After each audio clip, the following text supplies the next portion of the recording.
Mast cell activation syndrome.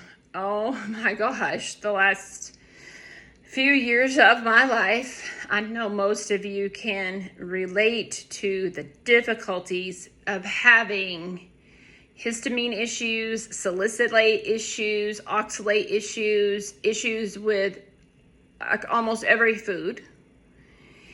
Mast cell activation syndrome takes away your energy, it takes away your life, it takes away socialization. It's just, there's so much that happens with it. And I always said that if I started to get better, I would make a video about it, because my gosh, I have looked everywhere for anything that could help me. So I live in a pretty rural part of Texas. I don't live like super close to Dallas, about 5 hours from Dallas, and further than that from San Antonio, Houston, Austin. So I started with symptoms years and years ago. I needed to go gluten-free in the year 2000. My antibodies were high for gluten, dairy, and then I had problems with soy. So I've been gluten-free, dairy-free, soy-free since the year 2000, and very ardent with that diet, very strict with it. I am not that person that's a cheater on the diet. So I always felt like I would be so healthy. So I have a little issue with sugar. Sometimes I love sweets. Anyway, I just noticed several years ago, it got to where there were more things I couldn't have. Just making a long story short, it was corn, and then it was tomatoes, and then it was peppers, it was the nightshades, it was using chili powders. We eat a lot of Mexican food in Texas, and that was probably, 2019, 2020, and around that time, 2021, I figured out, even if it had like a little bit of corn syrup, oh my gosh, I couldn't do it. I could have regular sugar, but I couldn't have corn syrup. So I started to figure out little things along the way that I was becoming intolerant to. Strawberries popped up. But then it just started to become more and more foods. And I was struggling to go out with people. I was struggling having, meals together. And I started realizing that sometimes I took an Alka-Seltzer before a meal to help me with my symptoms. Alka-Seltzer helped. I just didn't want to keep doing that because it's not very good for your gut. So I basically in 2022, by May of 2022, I was already limited to a lot of foods. And I noticed the ones I couldn't eat were high histamine. So, and it was a friend of mine who also had to be gluten-free. She had become histamine intolerant, and she's the one that told me about it. And I was like, oh my gosh, yeah, that fits me. So I stayed away from histamine in the summer of 2022. I was eating salicylates like crazy though, and I was doing fine with those. And I was taking my Alka-Seltzer every now and then. And then in the spring of 2023, I went to Costco and I bought a big box of plums. And that night I didn't really feel like cooking dinner. So I thought, you know what, I'm just going to kind of snack. And I ate so many of those plums. And I don't know what it was. I don't know if it was going to trigger anyway. But literally the day after I ate those plums, I couldn't eat vegetables anymore. I couldn't eat fruits anymore. My salicylates were gone in one day. And I know you all listening, you believe me because you're living it and you know how crazy this thing is. Doctors, I don't think always would believe me when I tell them that story, like in one day, all of that was gone. So I have stayed in my rural area of Lubbock, Texas, trying to get help. My PCP has been amazing to try to help me the best that she knew how to do. So I was down to basically 3 foods from March of 2023 to around July of 2023. Chicken, rice, pomegranate. Pomegranate juice was the main thing. Fresh pomegranates are kind of hard to find, but we have an HEB in Texas, and thank goodness for them. So I was down to 3 foods. I didn't know about the fresh pomegranate at HEB at that time, so I was really just eating chicken and rice and drinking water and pomegranate juice. She put me on, and I would have to kind of tell her some things that I wanted to try. I learned from my support groups some of the pharmaceuticals to try, and I was supplementing. I mean, I can't go into all the detail of everything I've done. I've taken a lot of different supplements. I felt like I had leaky gut syndrome maybe. So I was taking supplements, and I went in and I asked her if I could try low-dose naltrexone.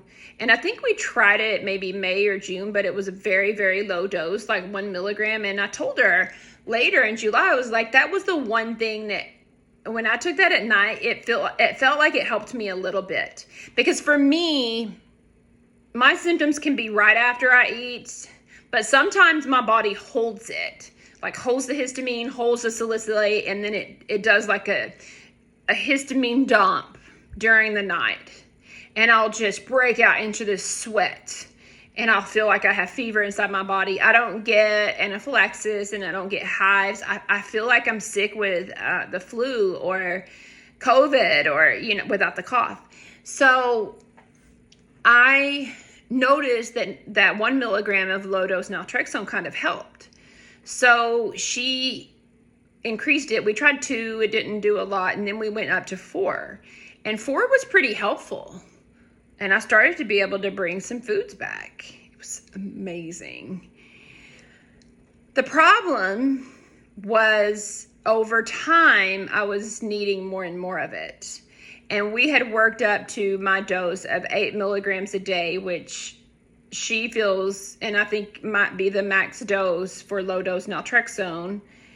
So from the beginning of August to Christmas time, I can't say that I ate like a normal person all the time. I didn't. I tried to stay with my 3 foods for the most part during the week. And on the weekends, I would eat more like a normal person. I was afraid that if I ate foods that I wanted all the time, that I would overload my histamine and salicylate buckets, and then the LDN wouldn't work anymore. Low-dose naltrexone LDN. So I just kind of did what I wanted to on the weekends. And that worked for me for several months. Now, at Christmas time, I don't know. It was a combination of a lot of things, I think. It stopped working. I was at my mom's for several days. So for consecutive days, I was eating just normal foods and not staying on my 3 things as much. And then I was in a very, very stressful relationship. I have a whole nother TikTok on and YouTube channel on my relationship with a narcissist. Awful. So at Christmas time, right before Christmas time in October, I had found out about all this cheating. So I was really highly stressed, and it was my first Christmas in 6 years without him, and I loved and adored his family. I was really, really sad at Christmas. Oh, and I had gone off of my antidepressants because my antidepressants, we realized, were making my MCAS worse. So I didn't have any antidepressants, and I was really struggling, and like everything came back. And I got down to the 3 foods like really quick. By New Year's Eve, I was down to the 3 foods again. So maybe 4 or 5 in January, but not much more. So from January up until now, so today's July 1st, I've pretty much been on 3 foods. And I have, over the course of the last year or so, I've lost 30 pounds. I've put back about 10 of it, thank God, because it was getting bad. And I'm not trying to lose. So I've been on my 3 things. I went to Plano, which is Dallas, to a doctor there. Dr. Why can't I think of his name right now? Hersher. Dr. Hersher at Plano Air Care. So he felt like, oh, I didn't tell you this. We had tried, because my immunologist here was not good at all. He just wouldn't even prescribe anything. So some other things that I had tried through other doctors, gabapentin didn't work. We had tried cromolyn 1 milligram twice a day. It was compounded, and I didn't necessarily take it 30 minutes before a meal because I didn't know that. Tried it for a month, nothing happened. Tried ketotifen in a really, really low dose as well. Nothing happened. So I tried those in the past, and then in June, I went to this doctor in Plano, and I showed him what medications I had been on, and then he was like, oh, like, I don't know that you have mast cell activation syndrome exactly. Like, it's got this TRP component. I don't even know what that is still to this day. But he's like, you would have responded to the cromolyn. I was like, okay.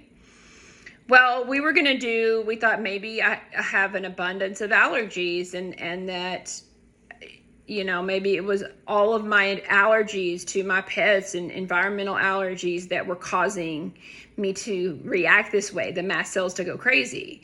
So we did allergy testing to see what all I was allergic to. And I usually in the past, it's been a horrible, like just whelps all on my back. It wasn't bad. I've been through 3 courses of allergy shots in my life though, and I don't know if that's the reason why. So we were gonna go that direction. I was gonna have islet injections put in to try to control my IgE levels, control my allergy levels, but we didn't need to do that because really my results were not that bad. So, and I don't know how long TikTok will let me talk because I need to just tell this whole story. So before I left, and this was about 2 weeks ago. Yeah, it was 2 weeks ago. I said, can I please just have it? Can I have cromolyn sodium? Because I knew that people in my group were taking it in liquid form, and they were taking 200 milligrams 4 times a day, and I wanted to try that. Because he said there's no way I could have Xolair because I don't have hives or anaphylaxis, okay? So insurance is going to pay for it. So I thought I want to try cromolyn correctly because I haven't had it correctly. So got home, my CVS had to special order it, and it came in, and I started it either a Wednesday night or a Thursday night. I can't remember which. And today's Monday, so it hasn't even been 2 weeks yet. So I have been consistent trying to space it out throughout the day. And I take it 30 minutes before I eat. I'm starting to see some improvement. I did a food challenge, not before last, with watermelon. I began to feel itchy pretty quickly after I had the watermelon, and I kind of just felt bad, like pain flowing through my veins. And I know this is weird, but it seems like if I have more than one offending food, it actually is better. So I ate a few pistachios and some gluten-free bread, and I actually think that it went better. And then yesterday I had a fried okra and potatoes, and that went a lot better. It's not that I don't have the side effects. I do. But I am seeing some improvement, and I'm not quite 2 weeks in with the cromolyn sodium. So I have hope. And I always said, if I ever get out of this nightmare or this hell, I'm going to make a video, because I have looked for every single story that I could. I have tried everything that I could. So I want to share it. Feel free to comment. And, you know, this is such a debilitating disease. If you need counseling or you need therapy, I understand what it's like, and I am a therapist in Texas. Psychology Today, look me up, Melinda Thomas, supervised by Dr. Charles Cruz. And if you need that, you know, we can talk, because I understand how challenging this is. Anyway, I wish you the best on your healing journey, and I will update you as I continue cromolyn sodium.